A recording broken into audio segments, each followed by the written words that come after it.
Alright, picking back up where we left off, into the Guardian tree. So yes, let's talk about the Guardian. Our first tank type. So let's look through what we have as our good old tank friend. Taunt. Yep, that's a pretty good tank word. That right there says, I'm going to defend my friends by making sure they don't get attacked. So that checks out. Definitely a tanking move. We have Sword and Axe Mastery, which is perfect for them, since those are the only two weapons that you can pair with a shield, everything else being two-handed, so spears, bows, and the hammer are all two-handed, meaning they cannot be paired with shields, so that works out perfectly. A lot of good synergy there, unlike our poor friend the Ranger, which all of his skills are all bow, and cannot. Sorry, I will stop harping on the Ranger, poor dude. Anyway, so yes, so plenty of options there. Before I get into pain release, we're just talking about it. I mean, you got Frost, Fire, and Dark. This is great options for Guardian. The sword can go into Fire and Dark, and the axe can go into Frost, Fire, or Dark. So you have 5 different play styles, 5 different weapons to pick from. Incredible versatility in the Guardian. Really well built out. Good synergy for what the Guardian stands for. Go full ice with the axe and be defensive, all out. Fire, get a offensive version of the Guardian, and of course Dark for the debuff version / lifesteal version of the Guardian. So very good opportunities and different ways to play Guardian. A lot of versatility there. So pain release. This is the kind of shtick where you take damage and then you do an AoE stun. Stun, that's another really good tanking word. Taunting, stunning, we like that. Prevents your allies from getting attacked when the enemy cannot attack. Obviously has no effect on the elite type enemies, or even the strong enemies that have yellow health bars. Will not stun them. So, defensive pillar, block attacks from any direction. This is kind of tricky. It should be inherent.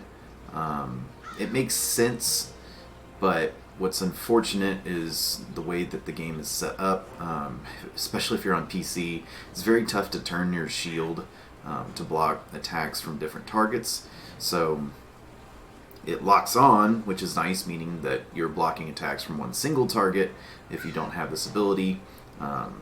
So even if you're walking through one of the beacon camps where the poison arrows are shooting at through the traps, you cannot turn and strafe and shield those, as they cannot be locked onto, so your character will simply walk forward while he takes the arrow shot from the right, or left, depending on which direction. But defensive pillar stops that, which is awesome. It probably should be inherent to the Guardian, but that's okay. You only get one ability. No need to give them too much stuff, right? Right? Nah, I think they could probably use a passive. On my roadmap, I definitely build that into being a passive ability that they get when they start, instead of picking the taunt. Just say, hey, you pick Guardian, here's a passive that comes with it up in the corner. And each class I'd probably implement that into all the other ones and figure out what they would need, so that way they could be built out more specifically. So, and that way I'm not wasting a skill point just to pick a class. So there's that thought. So, refuse judgment. Earn mana when blocking a hit. They actually just changed this to where now you always earn mana when you block a hit. So I guess it's just more, which is nice. That's a lot of mana to get back, which is a good thing to have when you're using Ice Embrace, so you can just get even tankier and tankier, synergize as well. Earn mana when sustaining a hit. Okay, so this was literally just a who needs a shield and who doesn't need a shield. They wanted to do a fun bit here, which is funny. I give it to him. But I feel like earning mana when sustaining a hit and earn mana when blocking a hit probably shouldn't be 2 different skill points. It just kind of says, we don't really know what we're doing with the Guardian.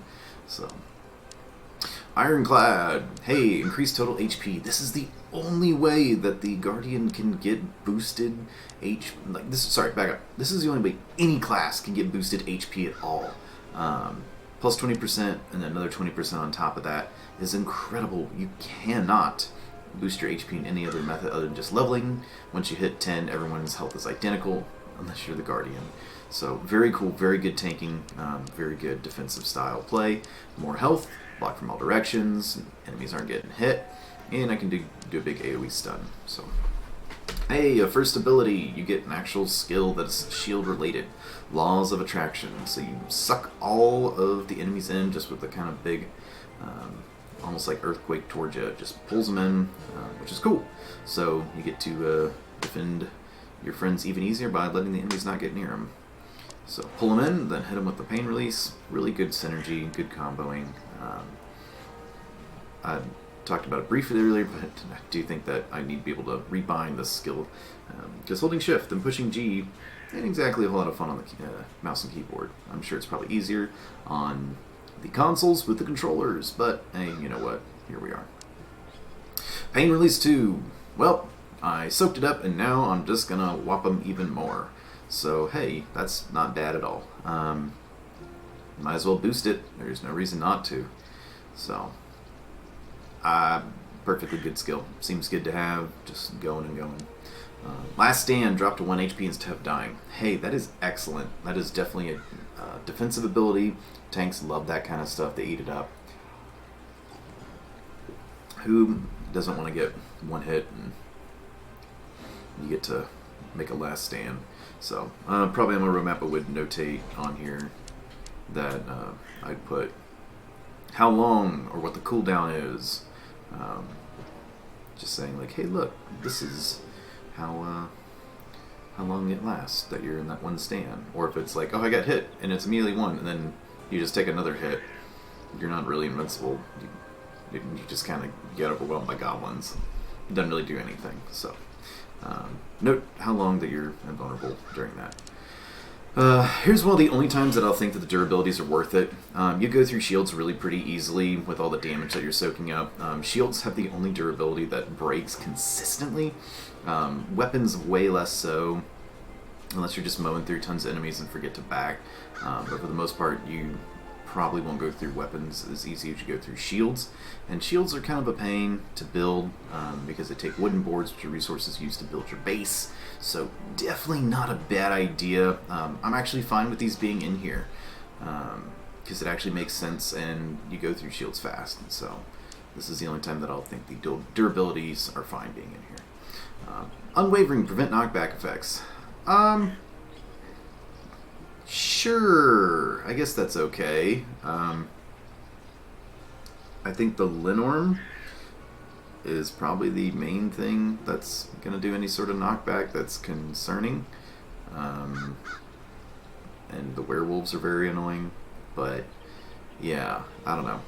It sounds and looks like a good tanking move, but then you realize the application throughout the entire game is pretty low, so there's not really a whole lot of use for knockback prevention.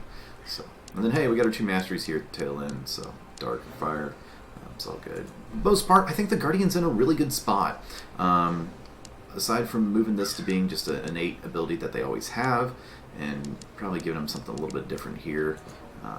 Maybe even moving Unwavering to stun, the ability to stun yellow name creatures, or yellow health bar creatures, the strong creatures, would actually be pretty cool. Because right now they're immune to a lot of effects. They cannot be stunned by lightning. I don't think they can even be rended by void. I'm not sure if they can be set on fire or chilled either. They're immune to all of that. So they're just overall strong enemies, which is kind of a weird design choice. I definitely have that on my roadmap to make those to where they're either tougher for that to occur, or make it to where there is a class that can breach that to make them even better at hunting strongs. So same thing here. I would probably actually make it so the pain release can stun the strong type enemies. So all in all, Guardian's in a really good spot and very well developed, with a lot of versatility to play because the weapons grid's filled out for them. So that's really it for Guardian. They're in a good spot. Other than, I mean, the only thing with the shield mechanic is you can't really aim it, so you can't block specific ones other than hoping that you can switch through your targets pretty quick. So, I did say Guardian's in a great place for handling large quantities of enemies, yes, absolutely. They're really, really good at it. But when it comes to Jotun and, well, the Ancients, the whole purpose you're playing the Saga mode, not exactly useful, as that you can't block any of the attacks, and you can't even lock onto them, so your shield's just kind of there. So not exactly good for trying to take on any sort of bossing abilities, so there's that. Also, over here, I do want to point out, if you load into one, it just kind of puts everything down here. So, whoopsies! Sorry for calling you out on that one as well, development team. So, cool. I had to jump back into that. I'm not really good at editing, so this will probably be a weird edit. Well, that's it for the Guardian. A little bit shorter, but that's okay, because the Guardian's in a really pretty good spot, aside from not being terribly useful in the good old Jotun and Ancient fights. But hey, he's still there. So, well, thanks for watching. Stay tuned. There is more classes to cover. And, well, if you're still watching at this point, thanks for sticking in there. So, we'll catch y'all in the next episode when we talk about the Seer. Later.